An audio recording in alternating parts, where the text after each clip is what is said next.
একটু থামুন। অজু করতে যাওয়ার আগে এই কথাটা একবার শুনে নিন। আজ যদি আপনার করা এই অজুটাই জীবনের শেষ অজু হতো, তাহলে কি আপনি এমনভাবেই করতেন?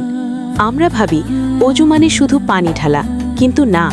অজু আসলে একটা নীরব দোয়া, যেটা ধীরে ধীরে মানুষের পুরো জীবন বদলে দেয়। যখন আপনি হাত ধোন, তখন মনে মনে বলুন, হে আল্লাহ, কিয়ামতের দিন আমার আমলনামা ডান হাতে দিও। যখন কুলি করেন, বলুন, হে আল্লাহ, আমার জিহ্বাকে কালেমার ওপর স্থির রাখো। যখন নাকে পানি দেন, বলুন, হে আল্লাহ, আমাকে জান্নাতের সুগন্ধ দান করো। আর নাক পরিষ্কার করার সময় বলুন, হে আল্লাহ, আমাকে জাহান্নামের দুর্গন্ধ থেকে বাঁচাও। যখন মুখ ধোন, বলুন, হে আল্লাহ, কিয়ামতের দিন আমার মুখটা নূরে ভরে দিও।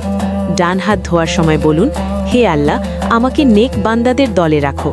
বাঁ হাত ধোয়ার সময় বলুন, হে আল্লাহ, আমাকে গুনাহগারদের দলে যাওয়া থেকে বাঁচাও।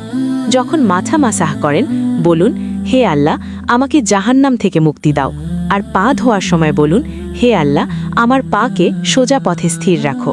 মনে রাখবেন, যে ইলম গোপন করে, কিয়ামতের দিন সেই ইলমই তার বিরুদ্ধে সাক্ষী দেবে। এই কথাগুলো জানার পর আর কাউকে না জানানো, এটাও কিন্তু আমানতের খেয়ানত। তাই এই ভিডিওটা শেয়ার করুন। হয়তো আপনার শেয়ার করা কথাই কারো নামাজ, কারো অজু, কারো পুরো জীবন বদলে দেবে। আল্লাহ আমাদের সবাইকে বুঝে অজু করার তৌফিক দিন। আমিন।